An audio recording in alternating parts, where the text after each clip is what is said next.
Okay, welcome to this video. So today I'm just going to talk about computer gaming and IT really, and how that kind of maps into sort of negativity, aggressive behaviour, that kind of thing.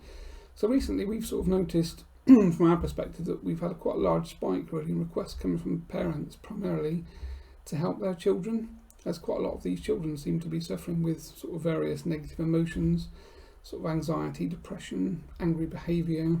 And some of them have actually been hearing sort of negative, intrusive thoughts, and obviously a few hearing voices as well, which obviously is the area that we have the expertise in.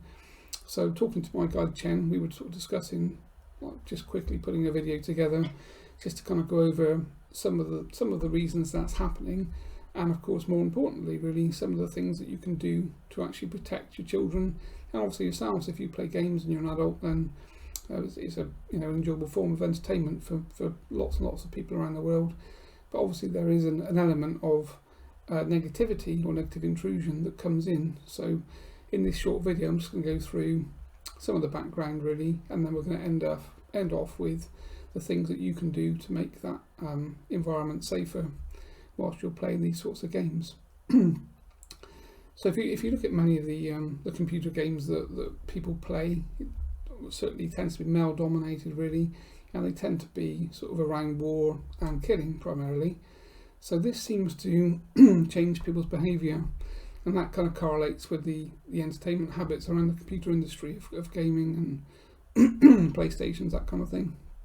So from our perspective, the feedback we've had from many clients, certainly with younger children that play these sorts of games, are these games tend to create a high level of adrenaline and stress in the child. There seems to be a lot of anger and also rage, when they lose, or when it becomes time to finish and go to bed, if they're partway through a game that they're playing online interactively with other people, then there's a lot of negative emotion directed towards the parents. The child longer term seems to be suffering with, again, negative emotions, anxiety, sort of depression. There seems to be like an increase of aggression and general aggression in their behaviour, even when they're not playing games.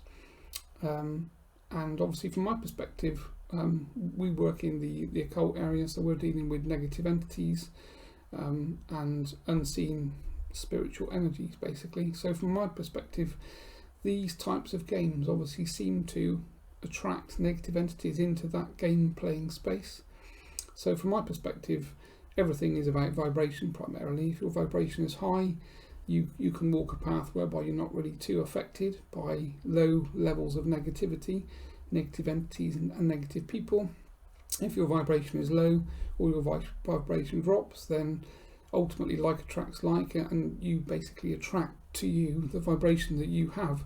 So if you're in a state of rage and anger and anxious, depressed, then you're going to attract either people into your life that are the same, or experiences that basically give you the same thing back. So it's all about changing your vibration to become happy and to be walking in a safer place really.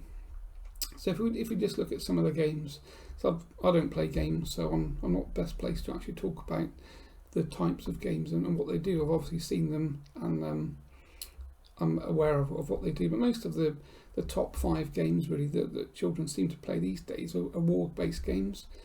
They involve obviously killing lots of people, and also they involve you dying hundreds and hundreds of times as part of the game space.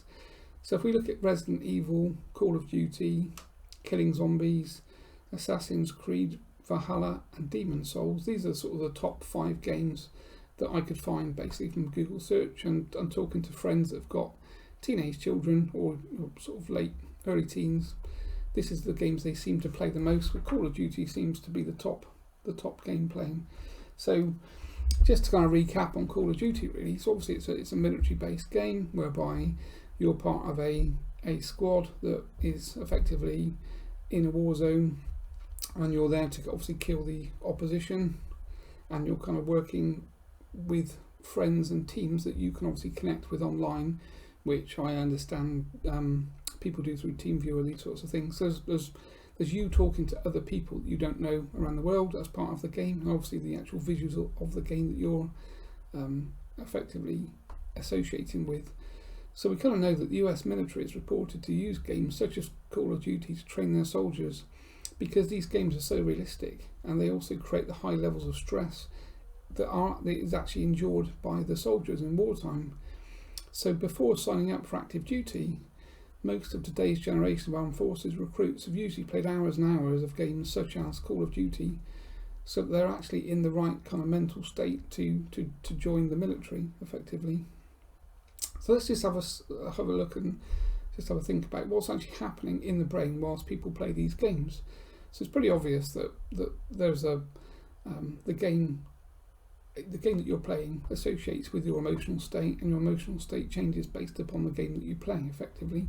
So if we just think about some of the studies that have been done, so when athletes visualise or imagine successful competition, they actually stimulate the same brain regions as happens when they physically perform the same action. So if boxers go through these visualizations almost like guided meditations to a certain degree, whereby they go through the actual fight before they do it lots and lots of times, and they see themselves winning, and that stimulates the brain to kind of go through that repetitive performance effectively.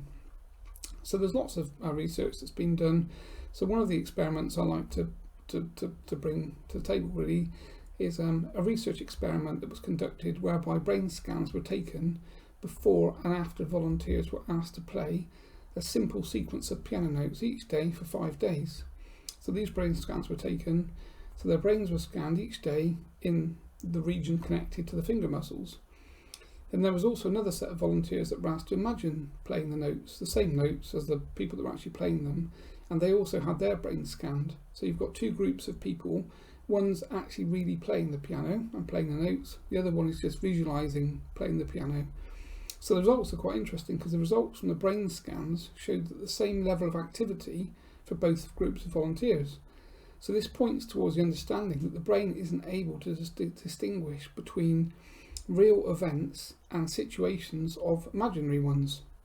So this is why when playing violent computer games, it tends to cause some of these negative behaviours and emotional problems for people, because essentially the people playing them actually feel like they're a soldier in a real life war zone in extreme danger, and this causes the exact same emotional state and feelings that they would have if their life was at risk, which I think is quite an interesting point.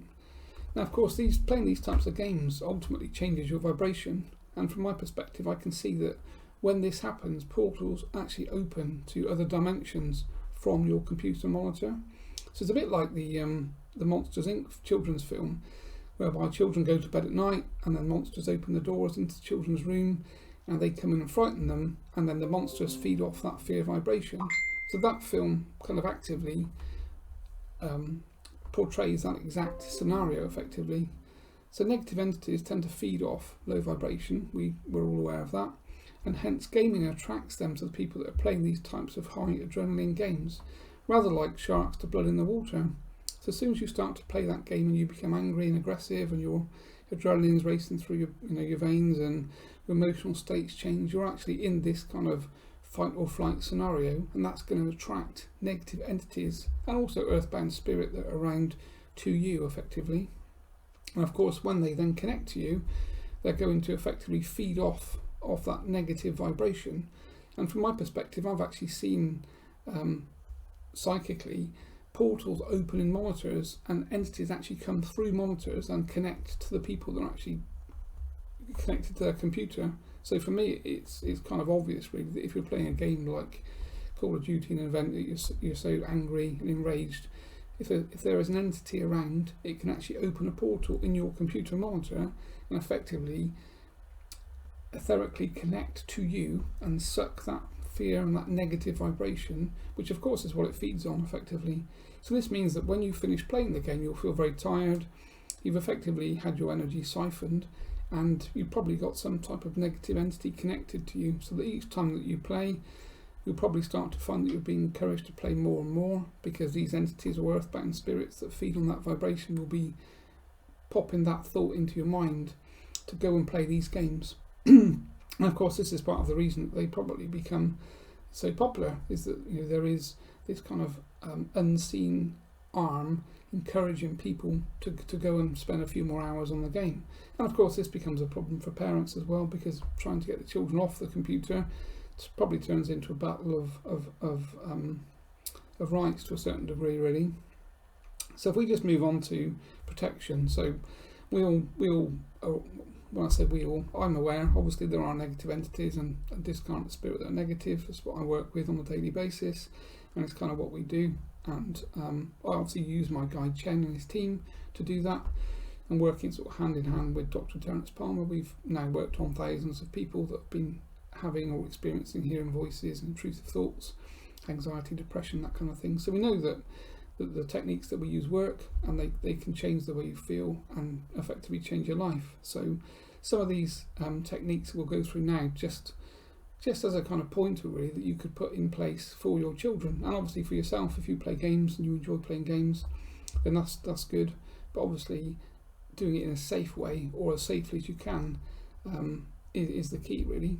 So for me, what I tend to do when I work is I have a clear space for my computer monitor. I place black crystals such as obsidian, jet, black tourmaline, pyrite or smithsonite between myself and the monitor. In fact, I've got one here actually. So this is a big piece of black obsidian that I tend to use, and that kind of goes between me and the monitor. So black things, or black crystals, tend to absorb negative energy, and they tend to be very protective. So it's a good thing to have between yourself and your monitor. Again, I tend to smudge my room regularly with incense, Palo Santo, white sage. So again, these are just kind of like good tips to keep a space etherically clear. Plants are another thing. I've got quite a few plants in my room that I use. Plants are obviously living things. They increase the vibration, and of course they also help to filter the air, which is good. Another thing that I tend to do is I place a pentagram on the back of my monitor and the keyboard. So you can just draw this out or print it out from a pentagram picture, and just as a piece of paper, and just stick it to the back of your keyboard or the back of your laptop screen or the back of your monitor, and that just provides another level of protection, because of course you're connecting into the archetype of a pentagram, which is effectively protective, that people use. So people in the occult use pentagrams as their protection symbol, therefore it is a highly protective symbol. So it's a good thing to have stuck on the back of the monitor or under the keyboard, places that people can't see it. In fact, we've got them all over the house actually. We put them underneath the mattresses as well, so that we're sleeping on that protective symbol. You could also put them under the doormat, so that when you come into the house, you've got a protective symbol that's kind of blocking access to negativity when people walk in through your front door or your back door. So it's another quite a good tip. So before you play a game, basically, for me, it's just a case of asking, for the highest guides to protect you whilst you're playing. So if you just put that thought out, just say I'm connecting to and asking my highest guides that are working for my highest good to protect me whilst I play. That obviously engages a kind of another level of unseen help, and it's good from a confidence perspective to know that's in place. Another thing I tend to do is make just a spray bottle of water. So in that I tend to put lemon, sage, rosemary, cedar, frankincense and maybe lavender or something, and just mix them together, and you can just spray the room. So once every couple of days I walk around just spraying the house or spraying the room with that kind of auric clearing spray basically, and it's obviously cheap to do. Another thing is salt lamps. Salt lamps are great because, as we all know, the old saying of a tablespoon of salt protects you. Salt lamps are great. They help to purify the air. Of course, they absorb negative energy really well. So I see negative energies don't like salt at all. They tend to sidestep them or move backwards or away. So in the past when I've engaged with some quite high levels of negativity, I've actually produced a piece of salt from my pocket, and you can watch them walk backwards. So salt's a great thing to just to put around the house, because obviously it's good for the air that you breathe, it's good for your lungs, and it's great from a kind of protection perspective. So some of those techniques hopefully will help you enjoy the games that you do in a safe and secure way. Obviously, if you have questions, then we've got a forum you can contact us on, or you can obviously drop us a mail through the website. So hopefully this video's been of some help, and I think I'll sign off there. Okay, hope you enjoyed it. Goodbye.